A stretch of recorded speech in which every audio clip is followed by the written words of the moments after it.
पार्टियां फूट सकती है आने वाले समय में, इसे किस तरह से देखते, क्या कहते हैं? बिल्कुल 100% वो जो कह रहे हैं सही बात है। आपने देखा है किस तरीके से एक स्पीकर पोस्ट और गवर्नर की पोस्ट का दुरुपयोग कर भारतीय जनता पार्टी ने अपने ही अलायंस पार्टनर्स को खत्म करने की कोशिश की है। जब शिवसेना और बीजेपी का अलग अलग हुए थे और हमने सरकार बनाई थी, किस तरीके से धोखाधड़ी से उन्होंने पैसों के बल पर पार्टी को तोड़ा। साथ ही साथ सुप्रीम कोर्ट ने बाकायदा जिम्मेदारी दी थी कि ये लोग डिस्क्वालीफाई होने चाहिए एज पर शेड्यूल 10, पर स्पीकर जो यहाँ पे हैं वो बीजेपी के ज्यादा और अपनी जो पद है, संवैधानिक पद है, उसका कम निर्वाहन कर उन्होंने किसी को डिस्क्वालीफाई नहीं किया।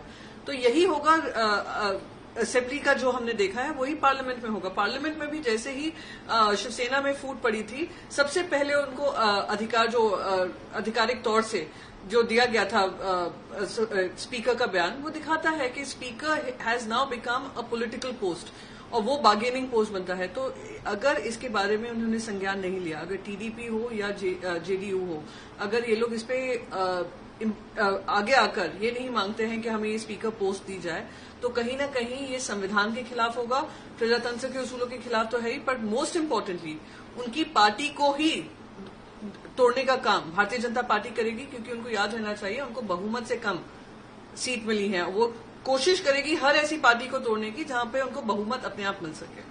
अगर टीडीपी अप्लाई करती है तो शिवसेना सपोर्ट करेगी उद्धव ठाकरे की उनको? हम पूरा इंडिया अलायंस उनको सपोर्ट करेगा, क्योंकि ये हमारे इंडिया अलायंस की बात ही नहीं है, देश की प्रजातंत्र की बात है, देश के संवैधानिक तौर तरीके की बात है।